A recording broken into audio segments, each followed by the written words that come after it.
خالی الف کو کیسے پڑھا جاتا ہے؟ ہم نے دیکھا ہے قرآن پاک میں بہت سے مقامات پر خالی الف لکھا ہوتا ہے کہ جس پر نہ تو زبر کی حرکت ہوتی ہے، نہ زیر کی حرکت ہوتی ہے اور نہ ہی کوئی اور حرکت ہوتی ہے۔ اس لیسن میں ہم بات کریں گے سورہ الطارق کے بارے میں۔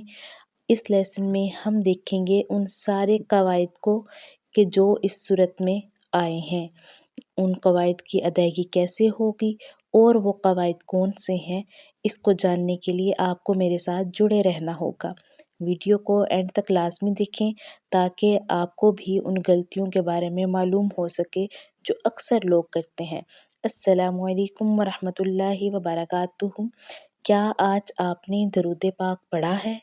اگر نہیں پڑھا تو آئیے مل کر پڑھتے ہیں۔ بسم اللہ الرحمن الرحیم۔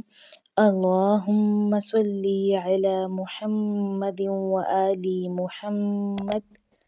تجوید کورس کرنے کے لیے اور ترجمۃ القرآن کے لائیو سیشن میں شامل ہونے کے لیے میرے چینل کو سبسکرائب کر لیں اور میری ویڈیو کو لائک کر دیا کریں اور آگے بھی شیئر کیا کریں تاکہ اور لوگ بھی رہنمائی حاصل کر سکیں۔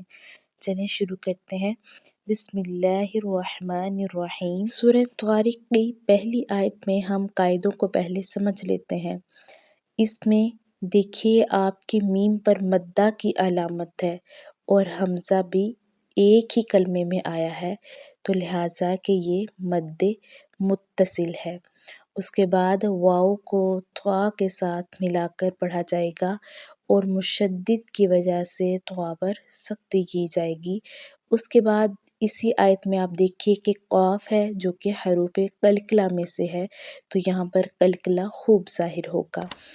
یہ اس آیت میں سمجھنے والے 3 قاعدے تھے۔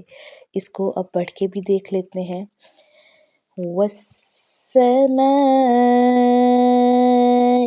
والطارق۔ آیت نمبر 2۔ وما أدراك ما الطارق۔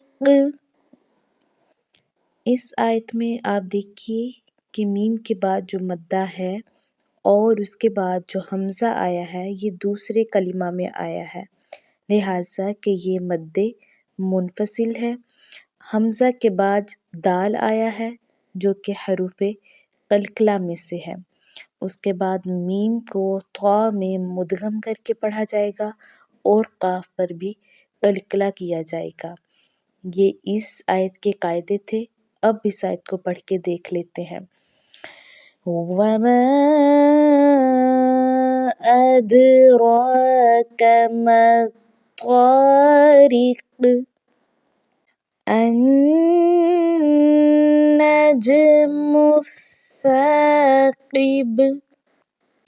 آیت نمبر 3 کا قاعدہ بہت اہم ہے اس لیے کہ یہاں پر آپ دیکھیے کہ الف کے اوپر کوئی علامت نہیں ہے تو جس الف پر کوئی علامت نہ ہو تو اس پر عارضی حرکت لگا کر اس کو پڑھا جاتا ہے۔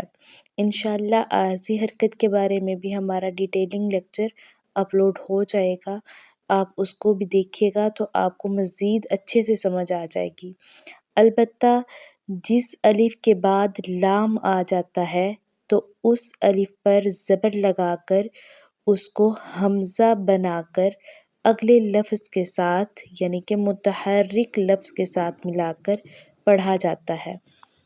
یہاں تک آپ کا پوائنٹ کلیئر ہو چکا ہے۔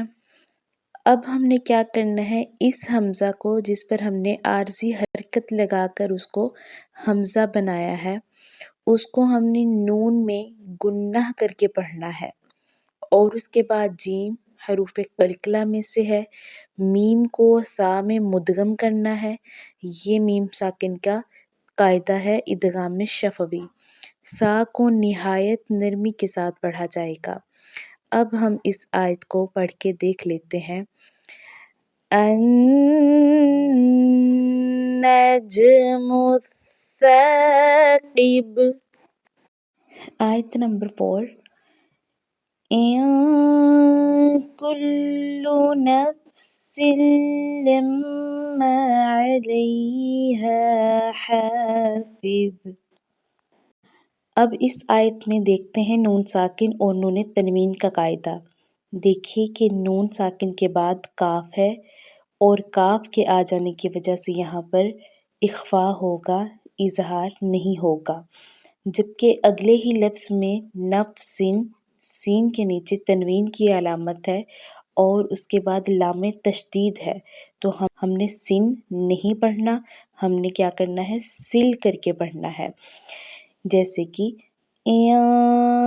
کل نفس لما علیہا حافظ۔ آیت نمبر 5 کو دیکھ لیتے ہیں۔ اب یہاں پر آپ دیکھیے کہ یا کے بعد نون ساکن ہے تو ہم نے یہاں پر اخفا کرنا ہے، ضا کو ہم نے موٹا پڑھنا ہے اور را کو باریک پڑھنا ہے، اور اس کے بعد جو الف ہے یعنی کہ لام سے پہلے جو الف ہے جس پر کوئی حرکت نہیں، ہم نے اس کو نہیں پڑھنا۔ تو اب یہ کیسے پڑھا جائے گا؟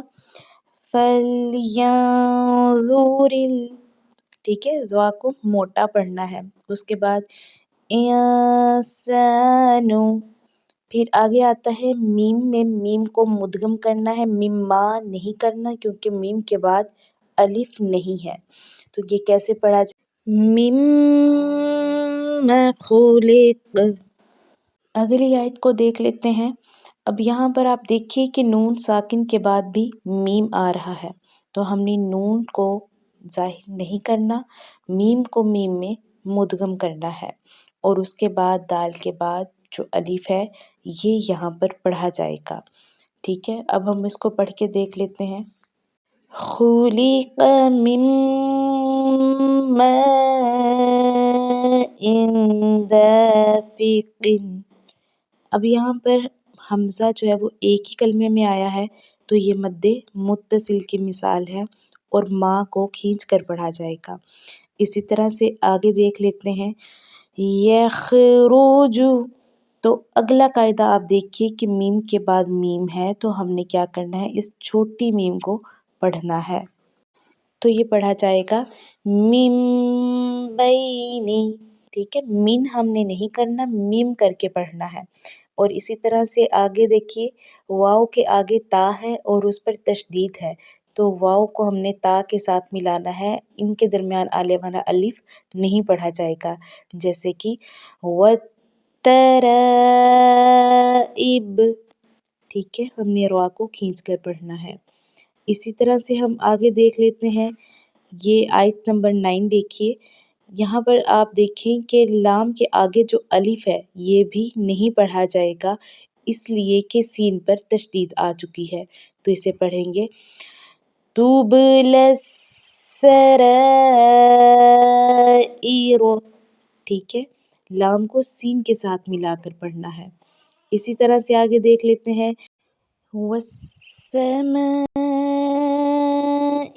ذَاتِ الرَّجْعِ، ٹھیک ہے، ہم نے ذا کو نرمی سے پڑھنا ہے اور تا کو را کے ساتھ ملانا ہے۔ اسی طرح سے اگلی آیت میں بھی ہے ول اور دی ہم نے پڑھنا ہے، ٹھیک ہے، آنے والا الف نہیں پڑھا جائے گا، ول یعنی کہ واو کے بعد لام پڑھا جائے گا۔ اسی طرح سے سب سے آخر والی آیت دیکھ لیتے ہیں فَمَهِّلِ الْكَافِرِينَ۔